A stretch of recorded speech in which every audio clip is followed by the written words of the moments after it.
NCERT maths में chapter number 2 polynomials से। अब पॉलिनोमियल्स का क्या मतलब होता है? पॉलिनोमियल्स का मतलब होता है, देखो पॉलिनोमियल ये पूरा का पूरा वर्ड है पॉलिनोमियल। तो पॉली का मतलब होता है मैनी और नोमियल्स का मतलब होता है नंबर्स। सो पॉलिनोमियल्स यानी मैनी नंबर्स। अब एक एग्जाम्पल के तौर पे आपको पता होगा हमारे पास होते हैं नेचुरल नंबर्स जो कि 1 से शुरू होते हैं, 1 2 3 4 5 6 दैट्स ऑल। और इसी तरह से फिर आते हैं whole number. Whole number start होते हैं 0 से। सो 0 1 2 3 4 5। फिर आते हैं इंटीजर्स जिनमें जो नेगेटिव साइंस होते हैं वो भी आ जाते हैं, जैसे -1 -2 -3 0 1 2 3। ठीक है, फिर उसके बाद आते हैं रेशनल, इरेशनल, फ्रैक्शनल नंबर, है ना। ये कई प्रकार के नंबर हैं, कुछ अलजेब्रिक नंबर्स होते हैं।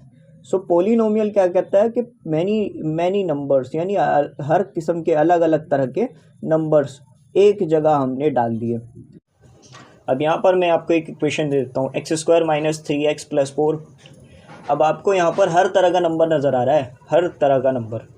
जैसे कि आपको यहाँ पर दिख रहा है -3 है तो ये एक इंटीजर नंबर है, +4 है तो इसको होल नंबर या नेचुरल नंबर भी बोला जा सकता है। और यहाँ पर एक अलजेब्रिक नंबर है। सो इस नंबर को आप ये x की वैल्यू आपको दिख रही है, x दिख रहा है ना। तो ये एक अलजेब्रिक नंबर भी बोला जा सकता है। अब आप बोलोगे सर यहाँ फ्रैक्शन कहाँ है, यहाँ पर और बाकी कहाँ है? सब आएगा, फिक्र मत करो। धीरे धीरे रेशनल, इरेशनल, फ्रैक्शन सब के सब तरह के नंबर इन सब में इंक्लूड होते हैं।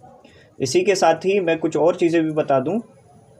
कैसे ये x² है तो कभी भी आपसे अगर ये बोला जाए कि कोफिशिएंट ऑफ x² बताइए, ठीक है। कोफिशिएंट ऑफ x² का मतलब होता है कि x से इस वक्त क्या मल्टीप्लाई हो रहा है। अब जैसे यहाँ पर तो कोई नंबर नहीं है तो यहाँ पर हम 1 शुमार कर देते हैं, 1 लिख देते हैं। अब एक और टर्म जैसे कि एग्जांपल के तौर पे मैं लिख दूँ कि 2x - 3x + 4। चलो मैंने आपकी तरफ से एक यहाँ पर 2 रख दिया। अब अगर आपसे बोला जाए कि कोफिशिएंट ऑफ x² क्या है, तो कोफिशिएंट ऑफ x² 2 है। या कोफिशिएंट ऑफ x क्या है, कोफिशिएंट ऑफ x -3 है। लेकिन आपसे पूछा जाए कांस्टेंट क्या है, तो ये नंबर कांस्टेंट रहेगा। कांस्टेंट का मतलब होता है कभी ना बदलने वाला नंबर, जो कभी नहीं बदलेगा। जैसे कि यहाँ पर +4 है। आप बोलोगे बाकी के नंबर्स क्या बदल जाएंगे सर? हाँ बिल्कुल बदल जाएंगे। अगर हम यहाँ पर x की प्लेस पर 2 रख देंगे तो सारे नंबर बदल जाएंगे। कैसे भला? सो देखिए ये क्या हो जाएगा, 2 × 2 का स्क्वायर -2 -3 × 2 + 4।